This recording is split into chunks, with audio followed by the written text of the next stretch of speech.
एक देहाती शख्स आया और इसने मस्जिद के एक कोने में पेशाब कर दिया। लोगों ने इसको मना किया तो रसूल करीम ने उन्हें रोक दिया। जब वो पेशाब करके फारिग हुआ तो अपने इसके पेशाब पर एक डोल पानी बहाने का हुक्म दिया।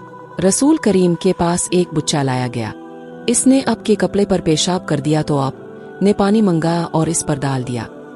वो रसूल करीम की खिदमत अग्गस में अपना छोटा बुच्चा लेकर आए जो खाना नहीं खाता था, यानी शीरखार था। रसूल करीम ने इसे अपनी गोद में बिठा लिया। इस बच्चे ने अब के कपड़े पर पेशाब कर दिया। आपने पानी मंगा कर कपड़े पर छिड़क गया और इसे नहीं धोया। नबी करीम किसी कौम की कौड़ी पर तशरीफ लाए। आपने वहां खड़े होकर पेशाब किया, फिर पानी मंगाया। मैं आपके पास पानी लेकर आया तो आपने वुजू फरमाया।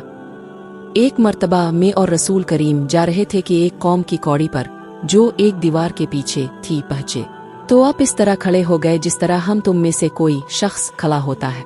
फिर अपने पेशाब किया और मैं एक तरफ हिट गया। तब आपने मुझे इशारा किया तो मैं आपके पास पर्दा की गरज से आपकी एड़ियों के करीब खड़ा हो गया, यहाँ तक कि आप पेशाब से फारिग हो गए। बवक्त ज़रूरत ऐसा भी किया जा सकता है।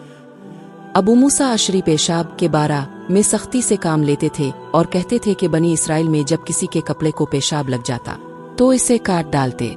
अबू हुज़ैफा कहते हैं कि काश वो अपने इस तशद्दुद से रुक जाते, क्योंकि रसूल अल्लाह किसी कौम की कौड़ी पर तशरीफ लाए और अपने वहां खड़े होकर पेशाब किया। एक औरत ने रसूल करीम की खिदमत में हाजिर होकर अर्ज की कि हुजूर फरमाई हम में से किसी औरत को कपड़े में हैज आ जाए तो वो क्या करे। आपने फरमाया कि पहले इसे खर्चे, फिर पानी से रगड़े और पानी से धो डाले और इसी कपड़े में नमाज पढ़ ले। फरमाया नहीं, ये एक रग का खून है, हैज नहीं है। तो जब तुझे हैज आए तो नमाज छोड़ दे और जब ये दिन गुजर जाए तो अपने बदन और कपड़े से खून को धो डाल फिर नमाज पढ़। हशाम कहते हैं कि मेरे बाप उर्वा ने कहा कि हुजूर ने ये भी फरमाया कि फिर हर नमाज के लिए वुजू कर यहाँ तक कि वही हैज का वक्त फिर आ जाए। मैं रसूल करीम के कपड़े से जनाबत को धोती थी, फिर इसको पहनकर आप नमाज के लिए तशरीफ ले जाते और पानी के धब्बे आपके कपड़े में होते थे। मैंने हजरत आयशा रजी अल्लाह अन्हा से इस मनी के बारे में पूछा जो कपड़े को लग जाए, तो उन्होंने फरमाया कि मैं मनी को रसूल करीम के कपड़े से धो डालती थी, फिर आप नमाज के लिए बाहर तशरीफ ले जाते और धोने का निशान यानी पानी के धब्बे आप के कपड़े में बाकी होते। मैंने इस कपड़े के मुतालिक जिसमें जनाबत नापाकी का असर आ गया हो सुलेमान बिन यसार से सुना। वो कहते थे कि हजरत आयशा रजी अल्लाह अन्हा ने फरमाया कि मैं रसूल करीम के कपड़े से मनी को धो डालती थी, फिर आप नमाज के लिए बाहर निकलते और धोने का निशान यानी पानी के धब्बे कपड़े में होते। वो रसूल करीम के कपड़े से मनी को धो डालती थीं। वो फरमाती हैं कि फिर कभी मैं एक धब्बा कई धब्बे देखती थी। कुछ लोग उकला अरीना कबीलों के मदीना में आए और बीमार हो गए। रसूल अल्लाह ने उन्हें लकाह में जाने का हुक्म दिया और फरमाया कि वहां ऊंटों का दूध और पेशाब पी। चुनांचे वो लकाह चले गए और जब अच्छे हो गए तो रसूल करीम के चरवाहे को कत्ल करके वो जानवरों को हांग कर ले गए। अली सुबह रसूल करीम के पास इस वाकया की खबर आई तो आपने उनके पीछे आदमी डालाए। दिन चले वो हुजूर की खिदमत में पकड़ कर लाए गए। अब के हुक्म के मुताबिक उनके हाथ पाँव काट दिए गए और आंखों में गर्म सलाखें फेंक दी गईं और मदीना की पथरीली जमीन में डाल दिए गए। प्यास की शिद्दत से वो पानी मांगते थे मगर उन्हें पानी नहीं दिया जाता था। अबू क़लाबा ने उनके जुर्म की संगीनी जाहिर करते हुए कहा कि उन लोगों ने चोरी की और चरवाहों को कत्ल किया और आखिर ईमान से फिर गए और अल्लाह और इसके रसूल से जंग की। रसूल अल्लाह मस्जिद की तामीर से पहले नमाज बकरियों के बाड़े में पढ़ लिया करते थे। मालूम हुआ कि बकरियों वगैरह के बाड़े में बवक्त ज़रूरत नमाज पढ़ी जा सकती है। रसूल करीम से चूहे के बारे में पूछा गया जो घी में गिर गया था। फरमाया इसको निकाल दो और इसके आसपास के घी को निकाल फेंको और अपना बाकी घी इस्तेमाल करो। रसूल करीम से चूहे के बारे में दरियाफ्त किया गया जो घी में गिर गया था। आपने फरमाया कि इस चूहे को और इसके आसपास के घी को निकाल कर फेंक दो। मान कहते हैं कि मालिक ने इतनी बार के मैं गिन नहीं सकता। ये हदीस इब्न अब्बास से और उन्होंने हजरत मैमूना से रिवायत की है। आपने फरमाया हर जख्म जो अल्लाह की राह में मुसलमान को लगे वो क़यामत के दिन इसी हालत में होगा जिस तरह वो लगा था। इसमें से खून बहता होगा जिसका रंग तो खून का सा होगा और खुशबू मुश्क की सी होगी। हम लोग दुनिया में पिछले ज़माने में आए हैं मगर आखिरत में सबसे आगे है। एक दफ़ा रसूल करीम कबा शरीफ में सजदा में थे।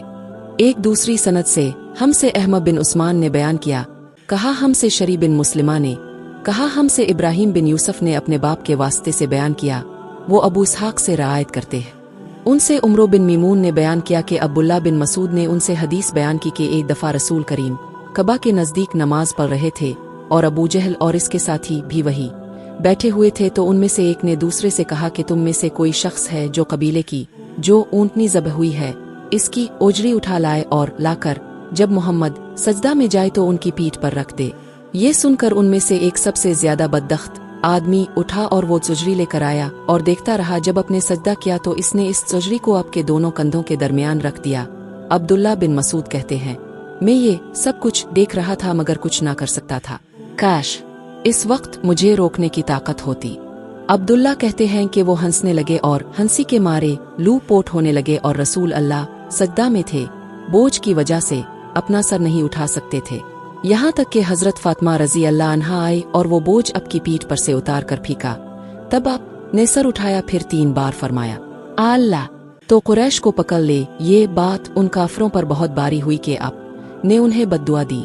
अब्दुल्ला कहते हैं कि वो समझते थे कि इस शहर मक्का में जो दुआ की जाए वो जरूर कबूल होती है। फिर अपने उनमें से हर एक का जुदा जुदा नाम लिया कि अल्लाह उन जालिमों को जरूर हलाक कर दे। अबू जहल, उद्दा बिन रबिया, शीबा बिन रबिया, वलीद बिन उद्दा, उमिया बिन खलफ और अकबा इब्न इब्बी माउत को 7वें आदमी का नाम भी लिया मगर मुझे याद नहीं रहा। इस जात की किस्म जिसके कब्जे में मेरी जान है कि जिन लोगों के बद्दुआ करते वक्त आपने नाम लिए थे, मैंने उनकी लाशों को बदर के कुनवे में पड़ा हुआ देखा। हमसे मोहम्मद बिन यूसुफ ने बयान किया, कहा हमसे सुफियान ने हमीद के वास्ते से बयान किया, वो हजरत अनस रजी अल्लाह अन्हु से रियायत करते हैं कि आपने फरमाया कि पीने की हर वो चीज जो नशा लाने वाली हो हराम है। लोगों ने उनसे पूछा और मैं इस वक्त सहल के इतना करीब था कि मेरे और उनके दरमियान कोई दूसरा हाइल ना था कि रसूल अल्लाह के अहद के जख्म का इलाज किस दवा से किया गया था।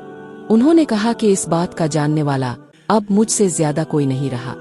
अली रजी अल्लाह अन्हु अपनी ढाल में पानी लाते और हजरत फातिमा रजी अल्लाह अन्हा आपके मुंह से खून धोती। फिर एक बोरिया का टुकड़ा जलाया गया और आपके जख्म में भर दिया गया।